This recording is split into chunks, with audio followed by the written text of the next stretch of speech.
국조 특위 청문회가 어제 마지막 7차 청문회를 끝으로 사실상 마무리됐습니다.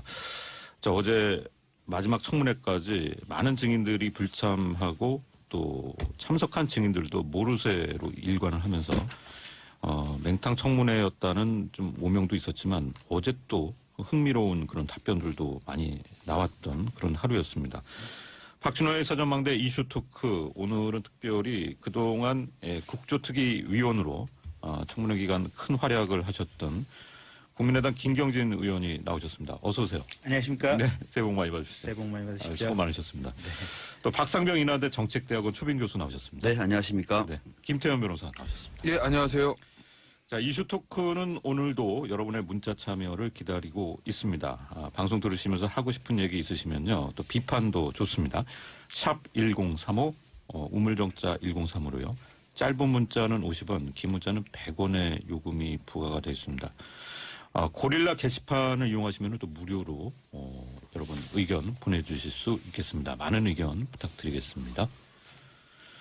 자, 어제 청문회 오후에 나왔던 조윤선 문화체육관광부 장관과 또 이용주 국민의당 의원의 설전이 아주 화제가 됐었는데요. 같은 질문, 단순한 질문을 계속 반복해서 결국 블랙리스트가 존재한다는 답변. 사실 이 답변을 얻어내기가 이렇게 힘들었나 뭐 또 이런 생각도 좀 드는 부분인데요. 이게 화제의 인물이 되셨어요. 국민의당 이용주 의원이 전화로 연결돼 있습니다. 이용주 의원님 안녕하세요. 예, 안녕하십니까. 국민의당 이용주 의원입니다. 예, 어제 고생 많으셨습니다. 예, 감사합니다. 어제 저희가 좀 되게 참 흥미로웠던 부분은 그렇게 같은 질문을 계속 반복하실 생각을 어떻게 하신 거예요? 이 보통 그 증인이 나오면은 지금까지 여러 가지 증인들의 태도가 오늘만 버티면 된다. 이번 질문만 버티면 된다. 두세 번 부인하고 넘어가도 넘어갈 수 있다라는 생각을 갖고 있어서 네. 증언하는 내내 그런 불편한 자세들이 국민들한테 보여진 겁니다. 그래서 그것을 좀 바로 잡고 싶었다고 보시면 될 것 같습니다. 네. 자, 블랙리스트는 존재하는가 이 단순한 질문이었는데 조윤선 장관은 그런 명단이 있었던 것으로 판단이 된다. 이런 식으로 답변을 했습니다. 이 답변에 만족하십니까? 저희들이 조윤선 장관이 듣고 있는 것은 작성에서부터 관여했다고 보지만은 그 부분은 본인에 대한 형사 책임 문제가 있어서 일단은 그 부분까지는 답변하지 않았죠. 그러나 그러한 블랙리스트 존재 자체를 주무장관인 문체부 장관께서 있다, 존재한다 하는 것을 밝혀냈기 때문에. 네. 전화 연결 상태가 좀 안 좋은 것 같은데요. 이용주 의원님. 얘기 듣다가 지금 전화가 좀 끊긴 것 같습니다. 다시 연결이 되면은 또 연결을 해보겠습니다. 자, 김경진 의원님. 네. 어제 이용주 의원 같이 계셨죠? 예, 그렇습니다. 바로 옆자리에 있었습니다. 원래 그렇게 계획을 하고 들어가신 거예요? 아니면 이제 그 중간에 좀 그런 화가 나셔갖고 그렇게 하신 건가요? 그런 것 같지는 않고요. 네. 이용주 의원도 그렇고 저도 그렇고 사실은 일국의 장관이라는 분이 이 정도 특검 수사라든지 앞뒤 나온 이제 김영한 비망록이라든지 여러 증거들에 비춰보면 블랙리스트 존재가 워낙 명확하나 하는 거 아니겠습니까? 네. 그걸 그렇게 뻔뻔스럽고 그다음에 이렇게 반복적으로 부인하면서 버틸 줄은 몰랐거든요. 네. 그래서 집요하게 집중적으로 추궁을 했고 네. 그래서 어제 아마 이제 우리 당의 이용주 의원이 결국은 존재한다라는 네. 것을 인정받아낸 거 그게 아마 네. 큰 수확인 것 같습니다. 자, 이용주 의원 전화 끊겼었는데 다시 연결이 됐습니다. 이용주 의원님. 예, 안녕하세요. 네, 전화가 좀 연결이 끊겼었는데, 자, 지금 블랙리스트가 존재는 하지만은 또 정작 자기 자신은 잘 모른다. 결국 또 선을 긋는 발언을 어제 조 장관이 했어요. 예, 이 의원님 어떻게 보십니까? 이게 이제 조윤선 장관이 블랙 존재 자체를 인정을 했지 않습니까? 네. 그러면 그 이후에 있었던 문체부 내부에서 그것을 어떻게 은폐하려고 했던지 그리고 이 블랙리스트를 어떻게 활용해서 실질적으로 이 주민들에게 배제하는 조치가 있었는지에 대해서는 추후에 이제 특검 과정에서 그런 역할들이 이제 밝혀질 것입니다. 예. 알겠습니다. 어제 활약 잘 봤고요. 국민들 굉장히 좀 관심 보이시고, 격려도 많이 하시는 것 같습니다. 오늘 전화 연결 감사드립니다. 예, 감사합니다. 예. 이게 휴대전화로 하시는 것 같아요. 그러니까 전화 연결 상태가 별로 좋지는 않았던 것 같은데. 자, 박상병 교수님 어제 네. 어떻게 보셨어요? 사실 블랙리스트가 존재한다는 답변? 이게 너무 온 국민이 보기에는 당연하고 어떻게 보면 다 아는 사실인데 이거를 인정받기가 이렇게 힘든가 하는 그러니까 생각이 우리 좀 들긴 사회에 특히 박근혜 대통령 주변에 있던 인사들이 끝까지 이렇게 모르쇠로 임하고 있는 그 모습을 국민들이 현장에서 생방송을 보지 않았습니까? 네. 얼마나 오만한 권력이며 지금 국회에 나와서도 국민들 앞에 국민들이 다 알고 있는 사실을 끝까지 인정하지 않으려고 애쓰는 그 모습들을 볼 때 어떤 딱하다는 신용보다는 이것이 결국은 박근혜 정부의 탄핵 사태까지도 불이일으켰구나라고 하는 생각을 하지 않았겠습니까? 네.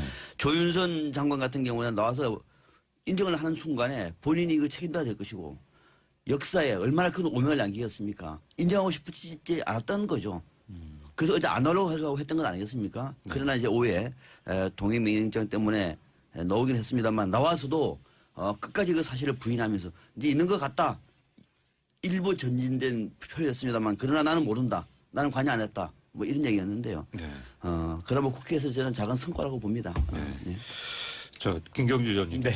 어제로 일단 국조특위 청문회, 7차 청문회를 끝으로 사실상 마무리가 됐는데, 네. 뭐 그동안 노력도 많이 하셨지만은 특히 아쉬운 점은 어떤 거였습니까? 그러니까 제일 문제가 사람들 안 나오는 거였죠. 증인 불출석. 예, 불출석 문제. 그러니까 이제 외국 독일처럼 우리도 그냥 이렇게 경찰관 보내서 수갑 채워서 데리고 올 수 있는 제도를 도입하는 내용으로 법 개정을 추진하자 이제 이런 의견들이 굉장히 많이 이제 올라와 있는 상태고요. 지금도 동행 명령장 발부를 하잖아요. 저희. 근데 동행 명령장은 법적 효력이 수갑을 채워올 수는 없습니다. 그러니까 말 그대로 동행 명령. 국회까지 같이 갑시다라고 명령을 하는 거고 네. 그 명령에 불복종을 하겠다라고 하는 순간 강제로 몸을 끌고 올 방법은 없습니다. 그러니까 본인을 만나서 그 명령장을 전달했어도 그렇다는 네. 얘기죠. 예, 나는 명령을 거부하겠다라고 하면 이제 국회 모독죄로 처벌하는 것 외에는 다른 방법은 없게 되는 겁니다. 그러니까 실은 어제도 재밌는 게요. 네. 조윤선 장관이 오후에 나오긴 나왔는데 원래 지금 사무실이 세종시에 있지 않습니까? 이 양반이 서울의 청파동에 있는 문체부에 있는 장관 별실에 별도로 따로 와 있었습니다. 네. 그래서 동행명령장을 가지고 만약에 세종으로 갔다면 실은 동행명령장도 집행이 안 될 판이었어요. 근데 저를 포함한 몇몇 의원들에게 조윤선 장관이 실은 여기 가 있다. 이 청파동에 이제 장관 서울 별도 사무실에 있다라고 이게 제보 문자가 왔고 네. 그래서 그 내용을 언론에 까버렸습니다. 바로. 깠더니 조윤선 장관이 그걸 보고 있다가 실시간으로 보고 있다가 이건 안 갈 방법이 없겠다라고 해가지고 네. 동행명령장 집행해서 출발한다고 하니까 그때 바로 전화가 왔습니다. 그러면 나 그냥 자진 출석할 테니까 굳이 동행명령장 가지고 여기 올 필요 없겠다라고 해서 출석이 되게 된 겁니다. 제가 그 점을 하나 좀 여쭤보고 싶은 게 네. 바로 그때 제가 다른 방송사에 있었는데 네. 동행명령장을 발부를 했는데 네. 당연히 세종시로 가야 될 텐데 네. 서울 별관으로 간다는 거예요. 네. 그래서 빨리 좀 담당 우리 그 PD한테 한번 네. 확인해봐라. 네. 서울에 있을 걸 확인을 했으면 몰라도 그렇지 않으면 이렇게 하면은 헛걸음이다. 네. 국회의원 3명도 따라하지 않았습니까? 네, 네. 근데 그러니까 누가 사실은 제보를 했군요. 문체부 내부 공무원으로부터 제보가 왔었습니다. 그러니까 문체부 내부에서도 실은 조윤선 장관의 최근에 이런 행태에 대해서도 내부에서 부글부글 끓고 있는 김민희 상황이에요. 의원이 휴대폰으로 제보가 저한테도 왔습니다. 왔습니다. 아, 예. 네. 다른 의원에게도 온 것으로 알고 있습니다. 예. 작품을 그렇게 이루었군요. 그래서 이제 그 아까 이제 아쉬운 점은 첫째가 제일 이런 겁니다. 그러니까 불출석한다는 거. 네. 그다음에 두 번째는 와서 서슴없이 거짓말을 경연대회를 한다는 거. 네. 김기춘에서 받고 우병우에서 받고 최경희 청장 또 김경숙 학장 뭐 되게 뻔뻔한 거짓말도 지금 많이 보고 있지 않습니까? 세 번째는 청문회가 상당히 비효율적입니다. 그러니까 네. 17명이 7분씩 원턴을 하다 보면 2시간 만에 자기 질문 기회가 돌아오다 보니까 사실은 질문에 맥이 끊기거든요. 이게 증인들이 많다 보니까. 그래서 네. 한 5명짜리 소위를 구성하면 훨씬 좀 효율적이지 않을까 싶은 게 있고 또 마지막으로 어제 박영선 의원이 끝까지 얘기를 했는데 우병우 씨 가령 뭐 이렇게 이 수임 사건 세금 신고 내역 아직도 안 내고 있거든요. 자료를 제출. 자료를. 예. 그러니까 국회에서 기관이나 개인에게 자료 제출 요구를 하면 그렇게 자료를 안 내고 버팅깁니다. 예. 그러니까 장관이나 이게 헌법기관 인사청문회 때도 마찬가지인데 그게 자료를 안 주면 저희가 뭘 구체적으로 새로운 사실을 발견할 기초거리가 없는 겁니다. 그래서 애시당초 이런 식으로 안 나오고 자료 안 주고 와서 어쩔 수 없이 나오게 되면 거짓말하고 이러다 보니까 청문회가 참 무기력하기 그지없다라는 걸 느낍니다. 그렇군요. 좀 아시네요. 자, 김태현 변호사님. 어제 조윤선 장관이 나와서 이제 증인 선서를 처음에 거부를 하는 모습을 보였는데 이게 어떤 의도입니까? 이게 아마 예전에 한번 인사청문회인가요? 어디서 제가 누군지 기억이 안 나는데 어떤 한 분 때부터 이제 유행이 된 건데 네. 이게 국회에서 증언감정 법률에 있는 위증죄도 그렇고요. 우리 뭐 일반 형법에 있는 위증죄도 그렇고요. 뭐 청문회든지 법정이든지 위증죄로 처벌하고 그냥 선서를 해야 되거든요.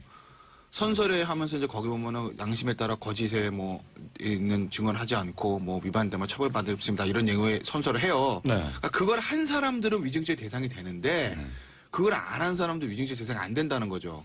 그러니까 이제 어제 조윤선 장관이 안 한 거 아니겠습니까?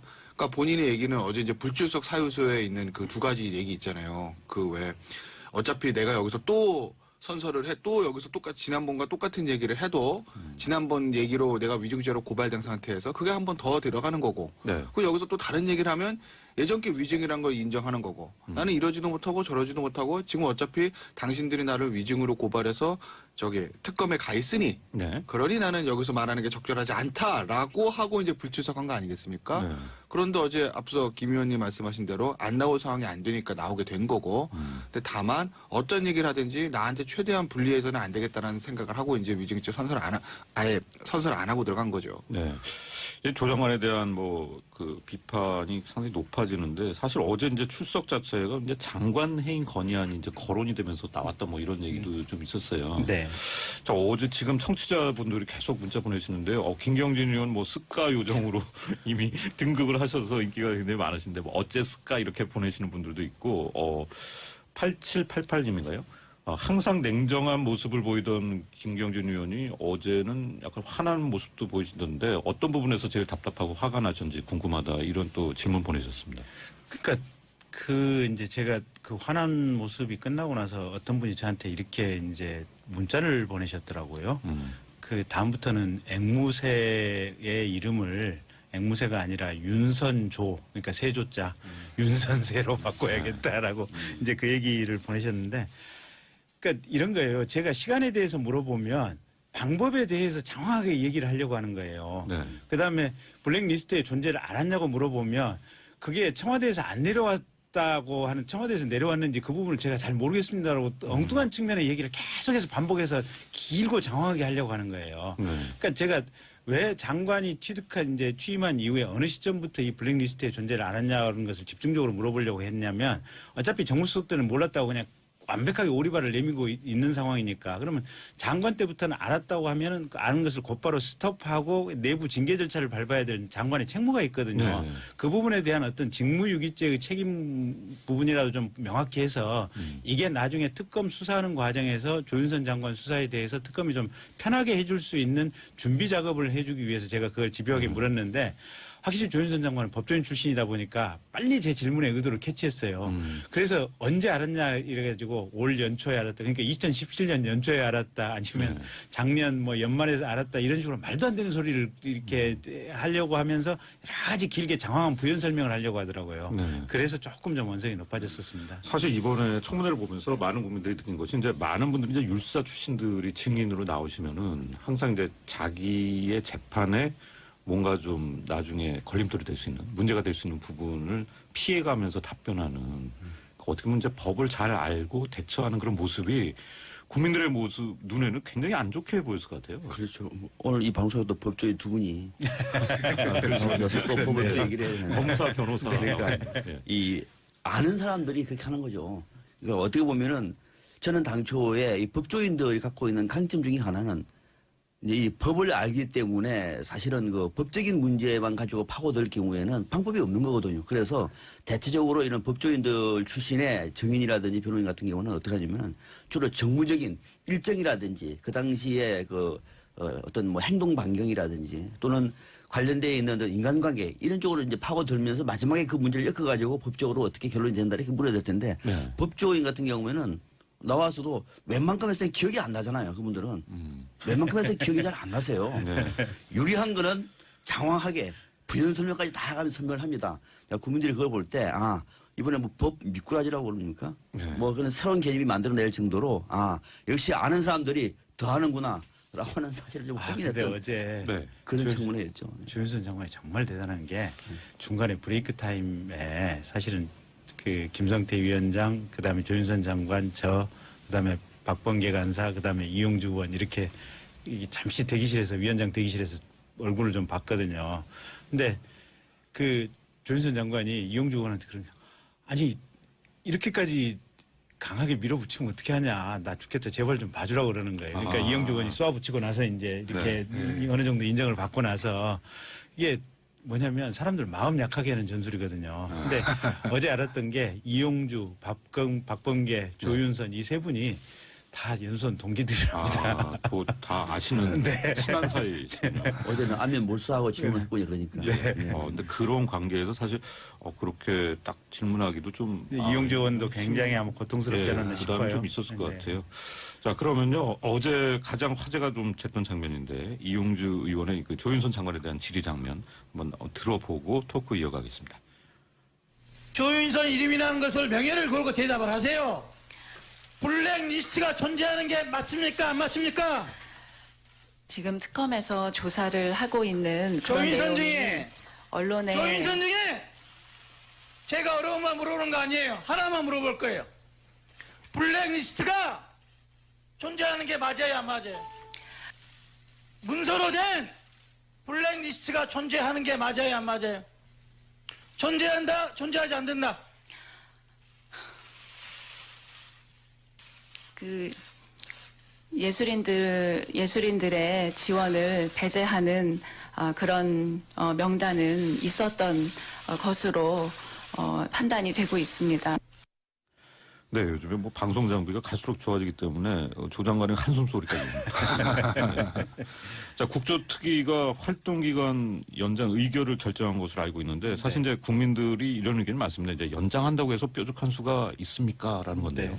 저희도 실은 그렇게 보고 있습니다. 아. 그래서 연장을 해야 된다고 하는 당위성 때문에 이제 특위에서는 연장 의결을 한 건데 실제로는 이게 연장 의결이 된다고 하더라도 동력이 거의 없을 것이다라고 보고 있고요. 아마 그런 이유 때문에 사당 원내대표들이 아마 그러니까 연장 합의를 안 하는 것이 아닌가. 네. 그래서 사실상 1월 15일로 마감될 것으로 저희는 그렇게 예상을 하고 있습니다. 다만 아쉬운 부분이 네. 이게 저희들이 이렇게 이제 국정조사 특위 활동을 통해서 하다 보면 이게 국민들의 어떤 마음이 응집이 돼서 특검 수사에 어떤 상당한 동력이 돼주고 있거든요. 네. 근데 이제 국정조사가 없어지면 특검 혼자 이제 허벌판에서 지금 싸워야 되는 이런 형국이 돼서 그런 점은 조금 좀 아쉬운 측면이긴 합니다. 네. 김태현 변호사님, 네. 위증으로 뭐 증인들이 여러 명 고발이 된 것으로 알고 있는데 네. 처벌 가능성 어떻게 보세요? 글쎄 이제 그 부분을 특검을 수사를 해야 될 건데 어차피 특검에서 이제 위증을 수사할 필요는 없는 거고 사실은 왜냐면 네. 본인들의 혐의들이 있지 않습니까? 네, 네. 그 부분에 대한 게 밝혀지면은 저 국조에서 위증한 거는 당연히 인정이 되는 거 아니겠어요? 그러니까 그 부분들이 예를 들어서 이 사람들이 위증이랑 직권남용으로 고발된 사람들이 네. 직권남용이 인정되면 위증까지 다 인정이 돼버리는 거고 네. 만약에 정말 직권남용이 아니다라고 하면 사실 위증도 벗어나겠죠. 그리고 네. 특검에 수사에 달려있겠죠. 네, 알겠습니다. 자, 이슈 토크 7시 뉴스 듣고 3부에서 이어가겠습니다. 김경진 국민의당 의원, 박상병 인하대 교수, 또 김태현 변호사 함께하고 있습니다.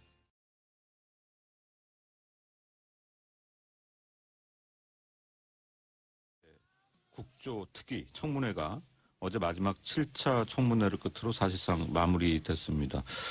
자, 어제 마지막 청문회까지 많은 증인들이 불참하고 또 참석한 증인들도 모르쇠로 일관을 하면서 맹탕 청문회였다는 좀 오명도 있었지만 어제 또 흥미로운 그런 답변들도 많이 나왔던 그런 하루였습니다. 박준호의 사전망대 이슈 토크, 오늘은 특별히 그동안 국조특위 위원으로 청문회 기간 큰 활약을 하셨던 국민의당 김경진 의원이 나오셨습니다. 어서 오세요. 안녕하십니까? 네, 새해 복 많이 받으십시오. 새해 복 많이 받으십시오. 수고 많으셨습니다. 또 박상병 인하대 정책대학원 초빙 교수 나오셨습니다. 네, 안녕하십니까? 네, 김태현 변호사 나오셨습니다. 예, 안녕하세요. 자, 이슈 토크는 오늘도 여러분의 문자 참여를 기다리고 있습니다. 방송 들으시면서 하고 싶은 얘기 있으시면요. 또 비판도 좋습니다. 샵 1035, 우물정자 1035로요. 짧은 문자는 50원, 긴 문자는 100원의 요금이 부과가 되어 있습니다. 고릴라 게시판을 이용하시면 또 무료로 여러분 의견 보내주실 수 있겠습니다. 많은 의견 부탁드리겠습니다. 자, 어제 청문회 오후에 나왔던 조윤선 문화체육관광부 장관과 또 이용주 국민의당 의원의 설전이 아주 화제가 됐었는데요. 같은 질문, 단순한 질문을 계속 반복해서 결국 블랙리스트가 존재한다는 답변. 사실 이 답변을 얻어내기가 이렇게 힘들었나 뭐 또 이런 생각도 좀 드는 부분인데요.